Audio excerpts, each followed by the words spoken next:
So in this video, I'm just going to talk you through an example presentation, and this is actually done by a former student of mine, so I just want to thank Lisa, if she's watching, for allowing me to use her presentation.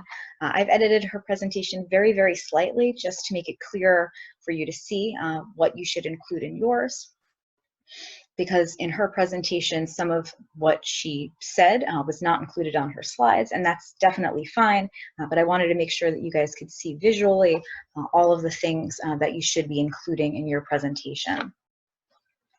And so the first slide that we're looking at here is just her title slide, and so she has the title of her presentation, the title of her project, her name, so you'll include all of your group members' names since this will be a group presentation, and I've also included here her faculty mentor's name, which in this case was me, and the university that she was attending. And for our presentation, since this is all for just our class, you can consider the university or the college name optional, but you should have your faculty mentor's name, your own names, and the title on here. And so as we move to the next slide, the first thing here that she has is her purpose and significance. And it's also really good to start off, when possible, with an example. Sometimes an example or a statistic is a really great way to immediately show the relevance or the importance of your project and your project's goal. And so when possible, a little story or example or a statistic is a great way of doing this. But whether or not you use that approach or not, you want to make sure that right off the bat, your audience knows why this project matters and you get their attention. You're then going to continue going on to introduce your topic, just like the introduction in your papers. And again, each of your paper introductions might be a little bit different, but you might consider kind of the different elements that you have, the different papers that you've each read in your introductions, and make a plan for how to present your introduction to your topic and your literature search. And so you want to keep this generally brief, but we want to remember to introduce us to important terms, any measures that you might be using, and make it clear what is already known about your topic. And so in this particular presentation, she was looking at the ideas of resilience and attachment and relationship satisfaction. So she introduces these ideas. She defines resilience, defines attachment, talks about, gives us her research question here. And so we have an idea of what is going to happen from here, what the topic is talking about, and we have the relevant vocabulary terms to be able to understand the rest of where she's going with this. And again, we want to go through some of the lit search as well, so you can give additional facts, additional maybe small quotes from other work, and kind of be able to develop this argument just as you did in your introduction sections in your papers, now in a presentation form. And again, we can keep this brief. We don't need a whole lot of detail about all of the different studies that you guys covered across your group and all of your intros, but just to have some sense of what do they already know about this topic. Because remember that the rest of your audience is not going to know much of anything about your topic. You are actually the expert on your topic for the purposes of our class. So talking about prior research and ending up then at our hypothesis. And so we want to make sure that it's absolutely clear, and now that we know from prior research what is known about this topic, we want to make sure we know, okay, well, what do we not know yet about this topic? What is your prediction? Where does your study fit in all of this? And so to have a really clear statement of what your prediction is, your hypothesis or hypotheses, if you have multiple hypotheses, that's fine, but make sure it's clear what that is, what your variables are. In the case that you're doing something experimental, kind of what's your independent variable, dependent variable, all of those kind of good, clear statements about what these are, operational definitions, how you're measuring things, just as we had towards the end of our introduction sections. And then we get into our method. And again, you'll see that we're following the same sequence: introduction, method, results, discussion, just as in our papers. And so with our methods section, we know that we have kind of three subsections here. We have participants, materials or measures, and procedure. And so you can tell us about your participants first. Who are your participants? How many participants did you have? How many males, how many females? What was the mean age? How did you recruit them? If you have any groups, if you're doing something experimental, maybe you're using t-tests or ANOVAs. If you have groups, tell us about how these are defined. And so that's exactly what we see here. She's working with college students. She gives us an age range in this case. On this particular project, the students didn't collect data, so she was just giving an age range of who she would plan, in this case, to interview and give surveys to.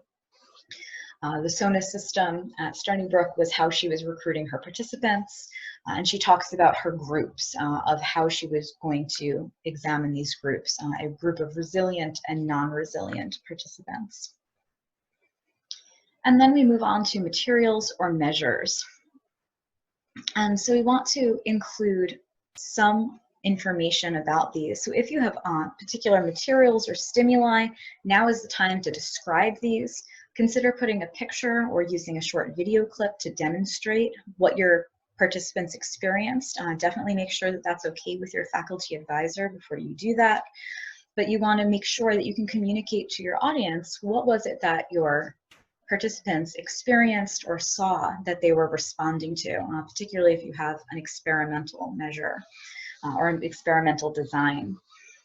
For measures, you want to include some amount of detail about the different measurements that you used.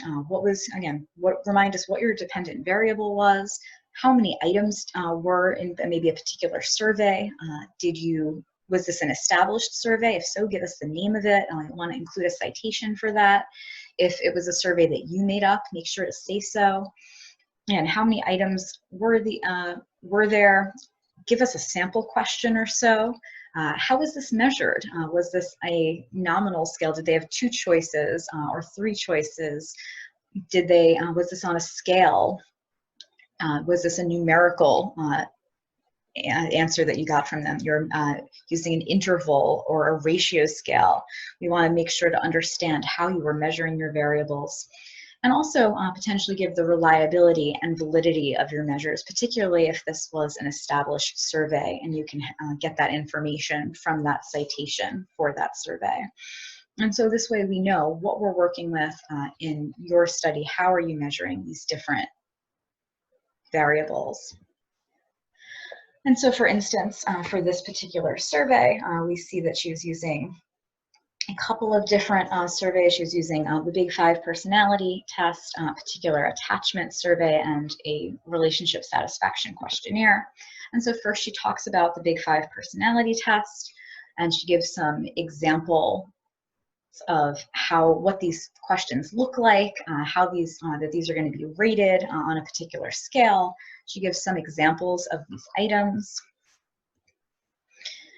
For the adult attachment index, which is her next measure, and again, of course, your measurements are going to be different, particular to your study, but for her next measurement, she gives, again, an example of a couple of questions, and she talked more about each of these measurements as well. Relationship scale questionnaire, again, here we have what the answers were like. These were scaled on a scale from 1 to 5. We have sample items of what the statements looked like that people were rating. And then finally, we get to the procedure. And so she explains exactly what happens. And so you want to make sure to tell us anything else that would be notable about your procedure, anything else that we would need to know. Remember, the point of our methods section is so that others can assess our study and so that others can replicate our study. And so again, you don't have to go into tons of detail here, but you might want to just kind of give a list like this just to express what happened when, what was the order of the surveys being taken, or how did that happen, what were the instructions like perhaps, things like that.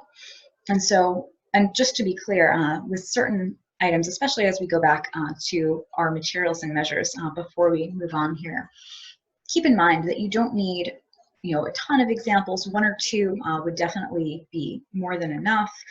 One example at least is definitely helpful. And realize that you don't have to have all of this information on the slide. It definitely helps to have an example on the slide. But if you want to talk about the rating scale or tell us verbally how many items it was, or reliability and validity measures, that would be totally fine. All of your information doesn't have to be on the slide. You want to leave something to talk about that's not just reading. So make sure that, if there's something that it would be easier for us to see, put that on the slide. Things that are kind of main points, reminders, things that would be helpful visually, particularly our procedure. It's nice to kind of see this list of how the procedure went. But you can also, again, fill in on PowerPoint, and I believe it is the same on Google Slides. I can check. It will give you a place to have notes as well. And so we'll talk more once your presentations are made about presenting using notes and things like that. And finally, now we get to our results section, our second to last section. And remember that there's a couple of things that we need here, just like our results sections that we just wrote.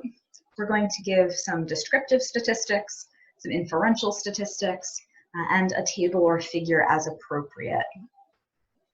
And again, for your results sections in the paper, you're not required to have a table or a figure, but I highly recommend it, especially for your presentations. Many of you did make figures as part of your analysis, or will make figures, so definitely consider adding that in here. And similar to the instructions in your results section, you want to make sure that at this point, remind us, tell us what test that you're running, remind us of what your hypothesis is. You can really, most of your results sections within each group are going to look very, very similar. So you can kind of follow that same kind of a pattern. Remind us your hypothesis, your variables, and tell us what test, what kind of statistical analysis you're running. Give us some descriptive stats. Here she's giving us the numerical, she has some placeholders here, since again, we were not running the actual project, we're not actually running data collection for this, but she has this AP style format, very nice, with her statistical symbols italicized, going out to 2 decimal points, even with those placeholders, and she's giving us what should be here, the descriptive statistics for her dependent variable. She's telling us what test that she's using. Here we see she has a table giving us the descriptive statistics for each group based on what those values were. Here would be a good place for a figure to show, maybe a bar graph to show what that relationship was. In this case, she didn't have a figure because we didn't have actual data, and so we wouldn't be making a figure with fake data or trying to come up with some other kind of figure here, but this would be a good place for that in your presentations if you have a figure, a scatter plot, a bar graph, something like that. And finally, she has here her F value and P value for her ANOVA that she ran, and she gives whether there was a significant interaction here or not, whether her hypothesis was supported or not. And so this is results. This starts getting into talking about whether the hypothesis is supported or not. This starts getting into some discussion. And then finally, we get into our discussion section. And so I'll be having the discussion criteria for your discussion sections for your paper posted very soon. But in the meantime, most of what you want to focus on, there's about 3 or 4 main things that you'll focus on in your discussion section. And that's including an interpretation of your findings. So why do you think things came out the way that they did? Was this consistent with your hypothesis? Did the results support your hypothesis or not? If they didn't support your hypothesis, why do you think that is? Was there maybe a problem with sampling? Was there maybe some other unexpected effect that you think might have been influencing your results? So you want to interpret this, your results. You want to make sure to make it clear what implications are relevant from these results. So depending on what you found out, what does that mean? What does that mean for not just your sample, but for your population? If you were studying depression or anxiety, and you found out that this therapy works or doesn't work, what does that mean for how we should treat patients struggling with depression or anxiety because of what we now know because of your study? So think about kind of the broader implications. You also want to think about some limitations. And so every study has limitations. We talked about this early on in the course. And so you want to think about naming at least one limitation with your study. And that seems not good. That seems kind of counterintuitive. Mostly we want to think about if there's something that our study doesn't do well, we want to try to kind of cover that up. But in science, it's really just the opposite. It's actually better for us to call out our limitations. And often we can use that to focus on kind of our last thing that we focus on in our discussion, which is future directions. What should the next study look at? Whether that's a study that you're running or a study someone else is running, what is there left to be known now that your study is complete? And so oftentimes we can kind of leverage our limitations and suggest a new study from there. One of the easiest things to do is to say, okay, well, this is what we know. Maybe your population is college students, but maybe it's not. Maybe you just want to know about the general public, but you're only studying college students. That might be a limitation of the study. And then a future direction might be, okay, well, we want to run this exact same study, but with a different age group or with people at a different stage of life. And so think about those ideas that we talked about when we talked about generalizing our findings. We talked about different ways to think about kind of how far our study applies, and that might be one way to consider limitations and future directions, although there's other limitations too. A limitation might be that your instructions didn't work very well, or something about your sampling didn't go right. There might be lots of different things, and your future directions don't have to be related to your limitations, but often it's easier to try to link them. And so here in her discussion section, we see that she talks about her new findings. These are consistent with prior research. So you want to kind of, when we think about interpreting our data, thinking about the implications, those first two things that you should have in your discussion, we want to kind of bring it back to our introduction, bring it back to, okay, how does this fit with the prior research that we've already reviewed? What this finding is, and now she has some additional questions thinking about these future directions. And again, she might have talked about these limitations, but again, they don't have to be on the slide. Not everything that you're going to discuss in your presentation has to be on the slide, but I'll just remind you to make sure that you include those limitations, or at least one limitation as well. Next, we have some acknowledgements here. In this case, you want to make sure, for our purposes, make sure that you acknowledge your faculty advisor, any other faculty who may have helped, particularly people whose classes allowed you to announce your study or allowed you to collect data in their classes.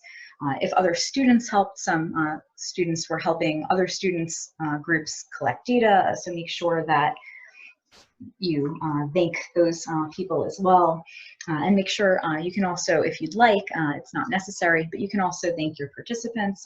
Do make sure that you don't thank your participants by name, because remember all of the good things that we were talking about with research ethics, confidentiality, things like that. But you can, as a group, just thank kind of the participants of the study if you wish. And then lastly, you can have any references kind of in our normal APA style citations, and you can do that just the way you would for your reference page in your papers.